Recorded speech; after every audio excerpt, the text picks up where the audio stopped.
নমস্কার বন্ধুরা, welcome to পিজিএন Bangla. তো গাইজ, কিছুক্ষণ আগেই শেষ হলো FC Goa versus Mohun Bagan match. যে ম্যাচটা মোহনবাগান 2-1 গোলে হেরে গিয়েছে।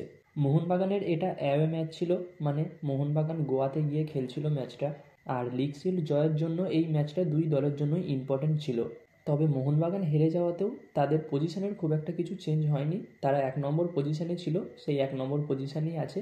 তবে এফসি গোয়া কিন্তু 3 নম্বর পজিশনে উঠে এসেছে। এবার প্রথম থেকে খেলার কথা বললে, মোহনবাগান বিগত 3-4টে ম্যাচ ধরে যেমন প্লেইং ইলেভেন নামাচ্ছিল, সেম প্লেইং ইলেভেনই নামিয়েছিল এই ম্যাচে। খেলাটাও অন্যান্য ম্যাচের মতোই হচ্ছিল। মোহনবাগানও মোটামুটি ভালোই অ্যাটাক করছিল, এফসি গোয়াও পাল্টা অ্যাটাক করছিল। তবে খেলার শুরুতেই মোটামুটি 12 মিনিটের দিকে মোহনবাগান দুর্ভাগ্যবশত একটা গোল খেয়ে যায়। এফসি গোয়ার প্লেয়ার ব্রাইসন ফার্নান্ডেজ বল মারলে সেটা টম অলরেডের পায়ে রিফ্লেকশন হয়ে সরাসরি মোহনবাগানের গোলে বল চলে যায় এবং এফসি গোয়া 1-0 লিড নিয়ে নেয়। তারপরেও মোহনবাগান গোল শোধ করার জন্য অনেকগুলো অ্যাটাক করে, তবে সমস্ত অ্যাটাকে গিয়ে শেষ হয় এফসি গোয়ার ডিফেন্সে। এফসি গোয়ার হয়ে সন্দেশ ঝিঙ্গান দারুণ ডিফেন্স করেছে, অনেক বল আটকে দিয়েছে।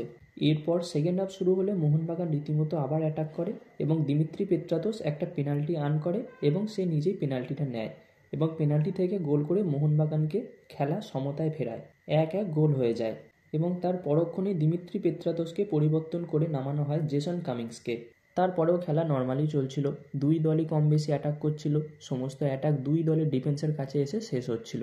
কিন্তু হঠাৎই 68 মিনিটের দিকে এফসি গোয়া একটা কাউন্টার অ্যাটাক করে এবং সেখান থেকে আবার গোল করে দেয় ব্রাইসন ফার্নান্ডেজ। সেটা একটা ব্রিলিয়ান্ট গোল ছিল এবং সেখান থেকে আবার এফসি গোয়া 2-1 লিড নিয়ে নেয় এবং শেষ পর্যন্ত মোহনবাগান অনেক চেষ্টা করেও এই গোলটা শোধ করতে পারে না।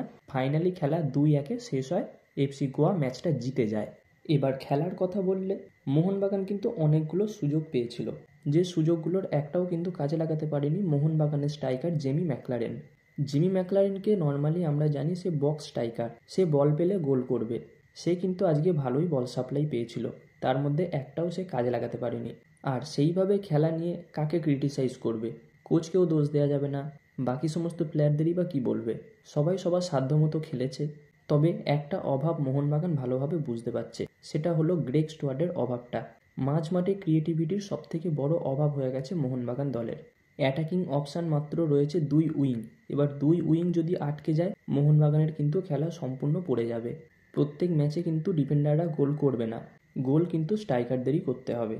যে 2-3টে ম্যাচে গ্রেগ স্টুয়ার্ট খেলছে না, সেই 2-3টে ম্যাচেই অপোনেন্ট মোহনবাগানের 2 উইংকে আটকে দিয়েছে এবং মোহনবাগানের খেলা সম্পূর্ণ শেষ হয়ে গিয়েছে।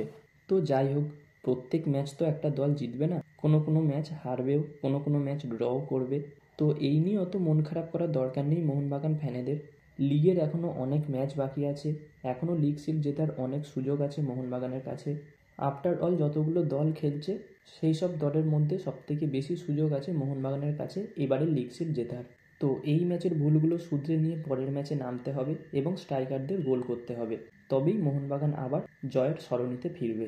টানা অনেকগুলো ম্যাচ জিতেছে, একটা ম্যাচ হেরে গেছে, তাই কোনো প্লেয়ারকে ক্রিটিসাইজ করব না। এই ছিল আজকের ভিডিও। ভিডিওটা ভালো লাগলে অবশ্যই লাইক এবং শেয়ার করে দিও। দেখা হচ্ছে পরবর্তী ভিডিওতে। Bye bye.